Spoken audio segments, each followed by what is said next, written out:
మనం దేవుని ముందుకు వెళ్ళి కూడా మనం ముష్టిమొఖాల తగ్గట్టు అడుగుతుంటాం దేవుణ్ణి. అంటే మీరు అనలేదు, మళ్ళీ నన్ను కూడా కలుపుకున్నాను. ఎప్పుడు కూడా దేవుని ముందు పోయి కూడా మనం ముష్టిమొఖాల తగ్గట్టు అడుగుతూ ఉంటాం. కాదు, దేవుడు సర్వభూమికి రాజు. రాజు దగ్గరికి పోయినప్పుడు రాజు రేంజ్లో అడగటం నేర్చుకుందాం. దేవునికి స్తోత్రం కలుగునుగాక. ఏమండి, రాజు దగ్గరకు పోయి 10 రూపాయలు అడిగామనుకో, వీడెవడరా, నేను రాజునని తెలిసి కూడా నన్ను 10 రూపాయలు అడుగుతున్నాడు అనేది ఒక రకంగా చెప్పాలంటే రాజు అవమానం ఫీల్ అవుతాడు.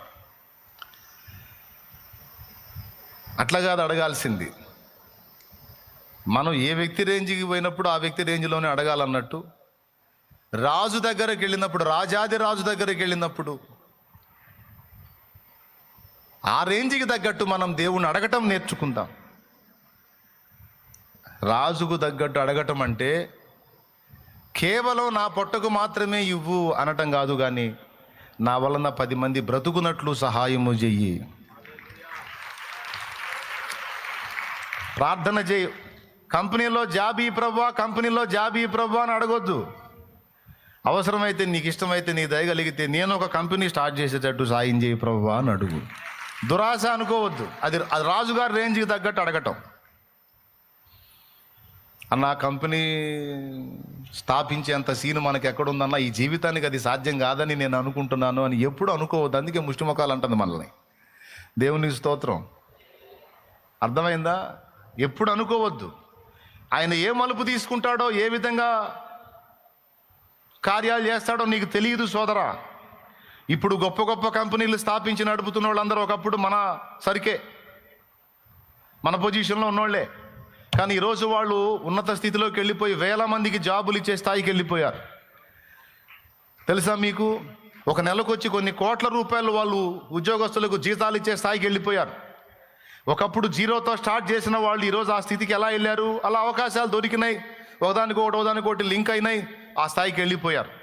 దేవుడిని ఎరగని అన్యజనులు ఆ స్థాయికి వెళ్ళినప్పుడు జీవం గల దేవుని ఎరిగిన నీకు దేవుడు ఆ లింకులు కలపడా, అవకాశాలు ఇవ్వడా, అనుకూలతలు కల్పించడా? ఆయనకు సమస్తము సాధ్యమే.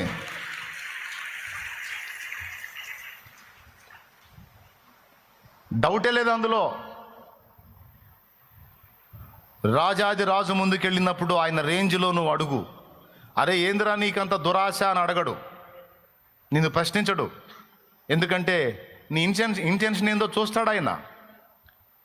నువ్వు లోపల ఏమనుకుంటున్నావో, నీ లోపలే ఆలోచనలు ఏంటో, ఏ ఉద్దేశంతో నువ్వు అడుగుతున్నావో చూస్తాడు ఆయన.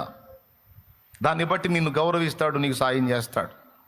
హృదయంలో అయితే ఎప్పుడు ఉండాల్సినటువంటి ఆశ, నేనొక్కడిని తిని నా కుటుంబం నేను మాత్రమే కడుపు నింపుకోవటం కాదు, నేను చేసే కార్యం వల్ల 10 మందికి అన్నం దొరకాలి, 10 మందికి అన్నం దొరకాలి, 10 మంది కడుపులు నింపబడాలి, 10 కుటుంబాలు బాగుపడాలి, 10 మంది పచ్చగా ఉండాలి, 10 కుటుంబాలు పండగ చేసుకోవాలి.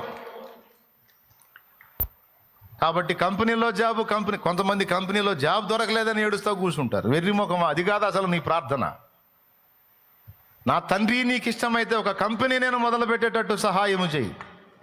నా నుండి ఒక కంపెనీయే స్టార్ట్ అయ్యేటట్టు సహాయం చేయి. అది కొంచెంగా ప్రారంభం అవ్వచ్చు, అది విస్తారం అవ్వచ్చు, దేవుడి చిత్తం. నువ్వు అడగటం తప్పు కాదుగా, కానీ మన హృదయం ఎప్పుడు కూడా ఆ విధమైన ఆలోచనలో ఉండాలి. ఆఖరికి నువ్వు వ్యవసాయం చేసినా కూడా 10 మందికి పని దొరికేటువంటి మైండ్ కలిగి ఉండాలి. ప్రభువా నాకు పెట్టుబడి నాయన 1 ఎకరం కాదు 10 ఎకరాలు వేస్తా, 10 ఎకరాల్లో 100 మందికి పని దొరికిద్ది ప్రభువా, సాయం చేయి నాయన అని ప్రార్థన చేయాలి. పండేటట్టు చేయి ప్రభువా, గిట్టుబాటు ధర వచ్చేటట్టు చేయి ప్రభువా, సరైన పంట ఎంపిక చేసుకోవడానికి కూడా నాకు తెలివిని ప్రభువా. అంతకు ముందేడు పొగాకేశారు, పిచ్చ లాభాలు వచ్చినాయి. అంతకు ముందేడు తర్వాత ఏడు పొగాకేశారు, ఇప్పుడు అందరూ పెద్ద బేషన్ తీసుకొని తిరుగుతున్నారు. అంతకు ముందు వేసిన వాళ్ళకి ఫుల్ లాభాలు వచ్చినాయని ఏడు మొత్తం ఎక్కడ పెట్టినా పొగాకు. ఇప్పుడు రేటు రాక వానక తడిసి ఎండకేంటి అడి తిప్పేసుకొని ఇటు తిప్పేసుకొనే సరిపోయింది. అట్లా కాదు. పంట వేసేటప్పుడు కూడా ప్రార్థనాపూర్వకంగా సిద్ధపడి, దేవా నేను 10 మంది ఆహారము తిన్నట్లు ఏ పంట సముచితమో, ఏది మంచిగా ఉంటుందో నా ప్రభా నాకు తెలివినిమని ప్రార్థనలో కొంచెం కనిపెట్టుకొని కుటుంబం అంతా కలిసి ప్రార్థన చేసి 1 ఎకరం వేసి, అరెకరం వేసి, లేకపోతే ఎకరంన్నర వేసి, 2 ఎకరాలు వేసి కాదు. నీకు దేవుడు పెట్టుబడి ఇస్తే 4 ఎకరాలు అనువైన పంట, పెద్ద మొత్తాల్లో కాకపోయినా ఒక మోస్తరు పెట్టుబడిలోనైనా సరే వేసి నలుగురికి పని దొరికేటట్టు, నీ కడుపు కూడా నిండేటట్టు, ఎప్పుడు వ్యవసాయం చేసినా, వ్యాపారం చేసినా, జాబ్ వెతికినా, ప్రస్తుతానికి ఏదో జాబ్ చేసుకుంటున్నావా, స్తోత్రం. అయితే అందులో తృప్తి చెందవాకు. చేసుకుంటానే ఈ జాబ్లో నా ఒక్కడి కడుపే నిండుతుంది, నేను కొద్దిగా ఇంకొక రకంగా ఇంకొక టైపు లేదని ఆలోచిస్తే ఇంకా 10 మందికి దొరికిద్దేమో అని దేవుని ముందు ప్రార్థనలో పెట్టుకొని ప్రయత్నించు. కంపెనీలో జాబ్ దొరకలేదని ఏడుస్తున్న నీ చేత దేవుడు కంపెనీ పెట్టించగలడు, దాన్ని రాణింపజేయగలడు. కాదని నువ్వు చెబుతావా? ఏ మలుపు తిప్పుతాడో, ఏ మనిషికి దయ పుట్టిస్తాడో, ఎవరికి మనల్ని నమ్మకస్తులుగా చూపిస్తాడో, ఎవరి ఎడల ఏ కార్యం చేస్తాడో దేవునికి స్తోత్రం, దేవుడే గదిలించవచ్చు. అందుకే చదువుకునే బిడ్డలకి, పనిచేసే బిడ్డలకి, వ్యాపారం చేసుకునే బిడ్డలకి అందరికీ కూడా ఈ మైండ్ 10 మందిని బ్రతికించాలి, 10 మందిని రక్షించాలి, 10 మందిని పోషించాలి అని తన గురించి మాత్రమే గాక ఇతరులను గురించి ఆలోచించేటువంటి ధోరణి కలిగి ఉండాలనేది నా అభిప్రాయం. అండ్ దేవుని మనసు కూడా అదే. ఇది కరెక్టే అన్నోళ్ళు చేతులు ఎత్తండి. న్యాయమైన ప్రార్థన చేయొచ్చు అన్నోళ్ళు దేవునికి స్తోత్రం. నీ పిల్లల కోసం కూడా ఆ ప్రార్థనే చేయి. నా పిల్లలు అయినా ఈరోజు జాబ్ చేస్తున్నారు, నా పిల్లలు కూడా 10 మందికి అన్నం పెట్టేవాళ్ళు కావాలి, 10 మందికి ఉపాధి ఇచ్చేవాళ్ళు కావాలి ప్రభువా. నా దేశం భయంకరమైన ప్రతికూలతల్లో ఉంది, నా రాష్ట్రము ప్రతికూలతల్లో ఉంది, మాలో చైతన్యం కలగాలి నాయన. యువతకు ఉపాధి అవకాశాలు రావాలి ప్రభువా. చాలా వరకు నిరుద్యోగ సమస్య ఉంది. ఇప్పుడు సాఫ్ట్వేర్ ఫీల్డ్ కూడా ఎఫెక్ట్ కాబోతుంది. ఏఐ వచ్చింది, ఆర్టిఫిషియల్ ఇంటెలిజెన్సీ. దాని వలన ఇప్పుడు రాబోతున్నటువంటి 5 సంవత్సరాల్లో కొంచెం ఎఫెక్ట్ అవ్వబోతుంది. ఇప్పటికే 70,000 ఉద్యోగం నేను చూశాను, 70,000 సాఫ్ట్వేర్ ఉద్యోగాలు బ్రేక్ చేశారంట. ఇంకేదన్నా ఇంకోటి కనపడుతుందా అంటే అందరికీ కనపడుతుంది అదొక్కటే, ఇంక వేరే ప్రత్యామ్నాయం ఏం కనపడట్లా. కానీ ఇంకా వేరే విషయాలు, వేరే ఫీల్డ్స్ కూడా అభివృద్ధి చెందాలి. మన వాళ్ళు ఇంకా మెచ్యూర్డ్గా ఆలోచించాలి, ఇంకా అభివృద్ధి జరగాలి. దానికోసం ఖచ్చితంగా ప్రార్థన చేయండి. చేసి నేను చెప్పినట్టుగా దేవునికి మొరపెట్టండి. భయపడకండి, ఏం కాదు. ఇప్పుడు ఏమో 5 ఏళ్లలో ఇంకో మలుపు దేవుడు తిప్పొచ్చు, ఏదో కార్యం చేయొచ్చు. టెన్షన్ పడకండి. టోటల్గా మీ అందరికీ చెప్పొచ్చేది ఏంటంటే, మనందరి హృదయాలలో నేను 10 మందికి పని కల్పించే విధంగా తయారు కావాలనే ధోరణి అయితే మంచిది. అసలు క్రైస్తవుడు అనేవాడికి కలిగి ఉండాల్సిన ధోరణే అది. నేనొక్కడనే రక్షింపబట్టం కాదు, 10 మందిని రక్షణలోనికి నడిపించాలి అనేది మన నినాదం కదా. నేనొక్కడిని నా నిత్య జీవానికి వెళ్ళటం కాదు, నేనొక్కడిని నరకం తప్పించుకోవటం కాదు, 10 మందిని తప్పించాలి, 10 మందిని నిత్య జీవానికి చేర్చాలి అనేది కదా మన భారం. అందుకోసం మనం ప్రార్థన చేస్తాం, అందుకోసం మనం కన్నీరు విడుస్తాం, అందుకోసం మనం సువార్త పత్రికలు పంచుతాం, అన్నీ చేస్తాం. మన టైముని, కష్టాన్ని, ధనాన్ని అన్నిటినీ వెచ్చించి 10 ఆత్మల్ని రక్షించాలని తపన పడతాం మనం. అది ఒక క్రైస్తవుడి యథార్థమైన హృదయం, మంచి హృదయం, దేవుని మనసు. అది ఎవరి మనసు?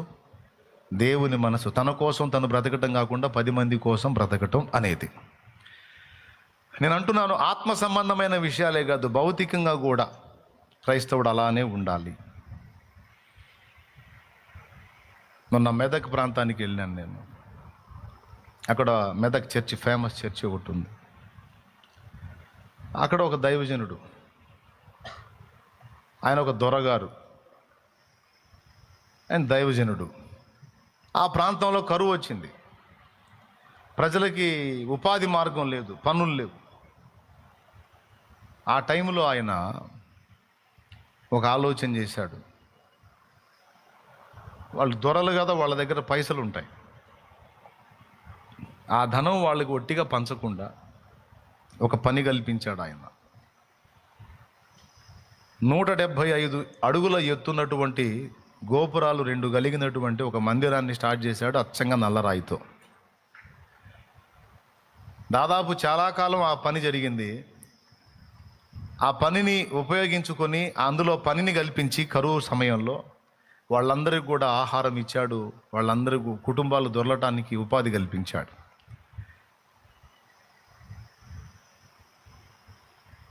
అంటే అటు ఆధ్యాత్మికం కట్టాడు, వెళ్ళిపోయాడు.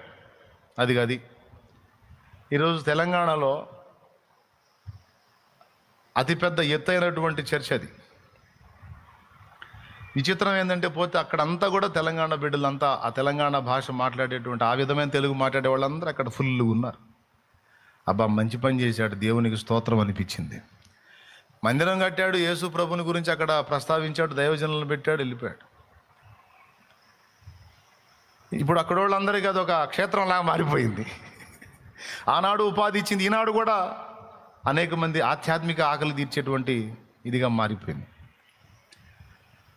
అంటే భౌతికంగాను ఆధ్యాత్మికంగాను కూడా క్రైస్తవుడు ఆలోచించాలి అనేది ముందు మాటగా మీకు అందిస్తున్న బిడ్డలారా, దేవునికి స్తోత్రం. రాజు దగ్గరికి వెళ్ళేటప్పుడు ఆయనకు తగ్గట్టుగా అడగాలి, మనకు తగ్గట్టు అడగకూడదు. ఆయనకు తగ్గట్టు అడగాలి. మీరు చెప్పండి, మళ్ళీ చెప్పండి. ఎవరికి తగ్గట్టు అడగాలి? ఆయనకు తగ్గట్టు అడగాలి. ఒక గిన్నె బంగారు కాసులు అడిగామనుకో సరిపోయింది. ఒక కాశీ మహారాజా అంటే ఒరే నీ కాసు, దీనికోసం ఇంత కష్టాలు పడి నా దాకా వచ్చావా ఏంట్రా అంటాడు. కాదు, మహారాజు దగ్గరకు పోయినప్పుడు మహారాజు రేంజ్కి తగ్గట్టు ఒక కాసు ఏంది, ఒక గిన్నెడు కాసులని ఇస్తాడు. ఎందుకంటే ఆడ బండెడు కాసులు ఉంటాయి కాబట్టి. దేవునికి స్తోత్రం. కాబట్టి మన దేవుడు శ్రీమంతుడు, అద్వితీయుడు, శ్రీమంతుడు ఆయన. మన దేవుడు శ్రీమంతుడు కనుక ఆయన ముందుకు వచ్చి మోకాళ్ళు ఉన్నప్పుడు ఆయన రేంజ్లో అడగటం నేర్చుకోండి. ఏదైనా సరే నేనైతే భారీగానే అడుగుతా. ఎప్పుడు కూడా నేను నా రేంజ్లో ఎప్పుడు అడగలే, ఆయన రేంజ్లో అడిగా. అండ్ ఆయన రేంజ్లో ఇచ్చాడు కూడా, చాలా వరకు పొందాను కూడా. మళ్ళీ అడుగుతున్నా, ఫ్రెష్గా మళ్ళీ అడుగుతున్నా. మళ్ళీ ఆయన రేంజ్లో ఇంకా చేయాలి, నీ కొరకు గొప్ప కార్యాలు సాధించాలి, ప్రజలకి ఇంకా దీవెనకరంగా నా బ్రతుకు మారిపోవాలి ప్రభువా అన్నీ నేను ఆయన రేంజ్లో మళ్ళీ అడగటం మొదలుపెట్టా. అడుగుతానే ఉంటా, ఇంకా చేయటానికి దేవుడు కృపనిస్తాడు, ఇంకా చేస్తా. తండ్రి సన్నిధి పరిచర్యలో 2 విధములుగా దేవుడు కార్యం చేస్తున్నాడు. ప్రజలు భౌతికంగా దీవించబడటానికి, ఆధ్యాత్మికంగా బలాభివృద్ధి పొందడానికి 2 కార్యాలు కూడా నా దేవుడు చేస్తూ ఉన్నాడు. ఆయనకే మహిమ.